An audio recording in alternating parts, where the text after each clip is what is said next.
Imagine a Monday morning. Your team's calendars are packed. Slack is buzzing. Everyone is in back-to-back meeting. Everyone is in back-to-back meetings, replying to messages within seconds, and jumping from one task to another without a pause. By Friday, the energy is the same. Everyone still looks busy. But when you check in on the project that matters most this quarter, it's barely moved. Sounds familiar, right? This is one of the most frustrating experiences for any leaders. Your team isn't lazy. They are not disengaged. If anything, they are working harder than ever. So, why isn't the important work getting done? Today, we're going to answer that exact question, the one we teased at the end of our last episode. We will look at where the day actually goes, what's quietly stealing your team's productive hours, and what leaders can do about it without resorting to micromanagement. Welcome back to Ask the Productivity Expert, brought to you by Blue Qubit Consulting. Hello, everyone, and welcome back. I'm Afnan Saleh, Productivity Manager at Blue Qubit Consulting, where we help organizations turn workplace data into better business decisions.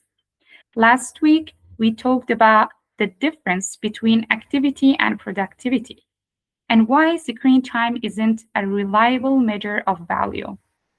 Today, we're going to one level deeper. We're going to answer the question so many executives ask us after they have already accepted that busy doesn't equal productive. So, the natural next question is, if my team is busy, but the important work still isn't moving, what's actually going on? Let's get into it.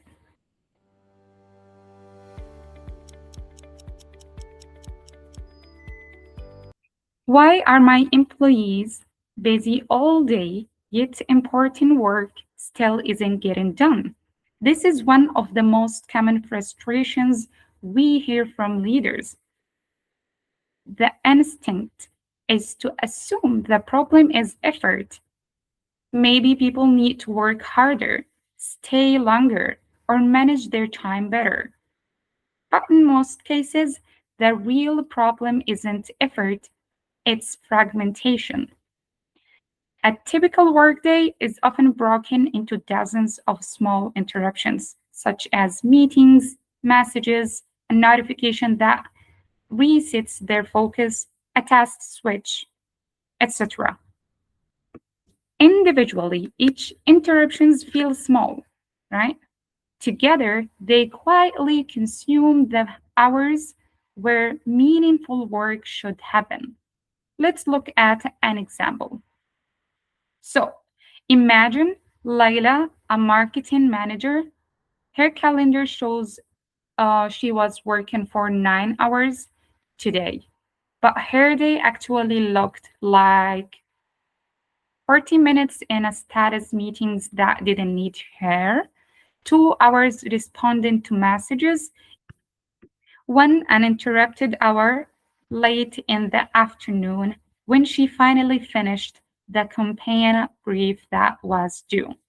Layla wasn't idle for a single minute, but she only had about 1 real hour of focused high value work. This is what we call the busy trap. A workday full of activity but starved of focus. So, what's really happening here? Most organizations don't have a motivation problem, they have a structure problem. The workday is often designed in a way that makes deep work nearly impossible. Too many meetings, too many always on channels, too much context switching built into the culture. So, leaders who understand this stop asking, why isn't my team working harder? And please start asking, what is preventing my team's effort from turning into outcomes? That single shift in the question changed everything about how you lead. At Blue Qubit Consulting, this is exactly where our productivity intelligence solutions come in. Instead of guessing where the day goes, leaders can see objectively how time is actually spent: meetings, focus, blocks, interruptions, and everything in between, and use that insights to redesign the workday around outcomes. Awesome. Now that we know busyness can hide a lack of focus, let's talk about the specific things that quietly drain productive time, often without anyone notice.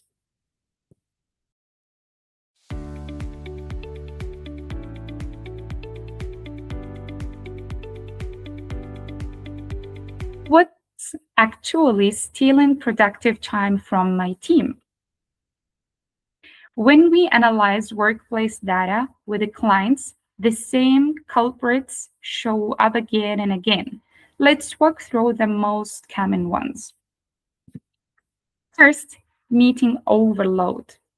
Not all meetings are bad, but when meetings fill the calendar without clear purpose or outcomes, they get directly into the hours employees need for real work.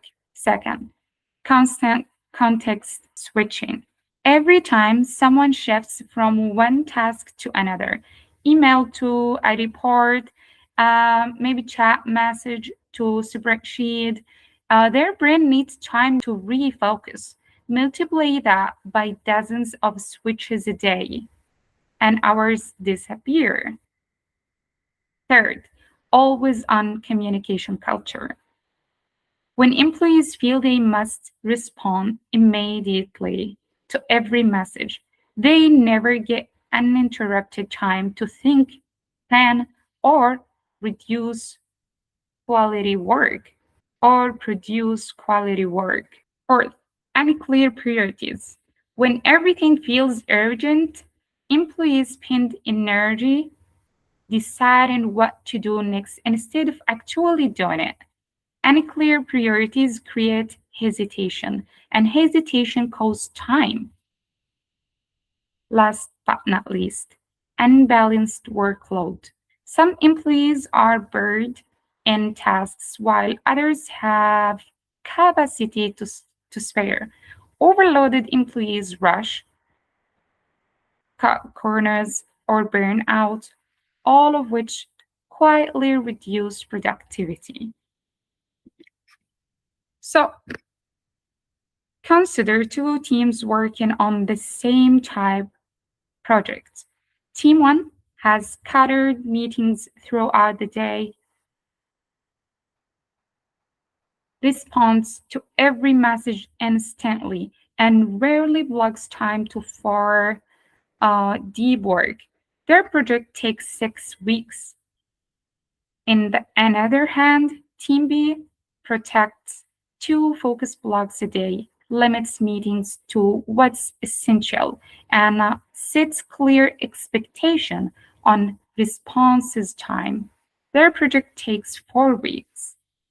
So, same skill level, same effort, but different structure and different result. Time isn't usually lost in one big block. It leaks out in small, invisible moments throughout the day, and most leaders never see where. Our productivity intelligence approach gives leaders visibility into exactly where these leaks happen: meeting load, interruptions patterns, workload distribution. So decisions are based on evidence, not assumptions. Awesome. So once you know where the time is going, the next question is obvious, right? What do you actually do about it?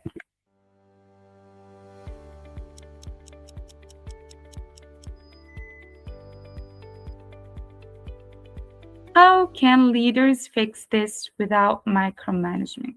This is where many leaders hesitate. They worry that trying to improve focus and reduce distractions means watching employees more closely. And that feels like a step backward. But the goal isn't to monitor people more closely. It's to monitor patterns more clearly so you can remove obstacles, not add pressure. So, here are practical, non invasive ways leaders can act on this. First, edit recurring meetings. Review standing meetings every quarter. If a meeting doesn't lead a decision or meaningful update, question whether it needs to exist or who really needs to attend. Second, protect focus blocks. Encourage teams to set aside daily blocks of uninterrupted time and respect them as you would any other commitment. Third, set clear response time expectations. Make it clear that not every message requires an instant reply. This alone can meaningfully reduce constant task switching. Fourth, replace workload proactively. Use data, not assumptions, to see who is overloaded and who has room. Then redistribute work before burnout sets in. Finally, coach with evidence, not guesswork. When patterns show a recurring bottleneck, say a department drawing in meetings, bring that data to a conversation. It shifts the discussion from blame to problem solving. So, none of this requires watching individuals more closely. It requires understanding patterns across the team and adjusting the environment so good work becomes easier to do.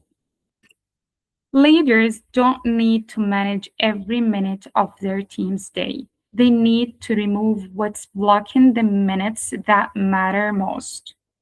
And with active tracks workforce analytics combined with our consultant expertise, Blue Qubit Consulting helps leaders turn these patterns into practical, respectful actions, redesigning workflows, replacing workloads, and protecting focus time, all without invasive monitoring of individuals. Well, before we wrap up, let's recap today's three key insights. First, busyness often hides fragmentation. A full calendar doesn't mean focused work is happening. Second, the biggest productivity drains are usually invisible. Meeting overload, constant switching, always on culture, unclear priorities, and unbalanced workload. Third, the fix isn't more oversight, it's better visibility into patterns so leaders can remove obstacles instead of adding pressure. So when leaders understand where time actually goes, they managing effort and start enabling outcomes. Well, if today's episode helped explain why your team feels busy but progress feels slow, you are already one step closer to fixing it. At Blue Qubit Consulting, we help organizations turn workforce data into practical, respectful action through our productivity intelligence solution. So, our goal isn't to watch employees more closely, it's to help leaders see clearly, so they can lead better.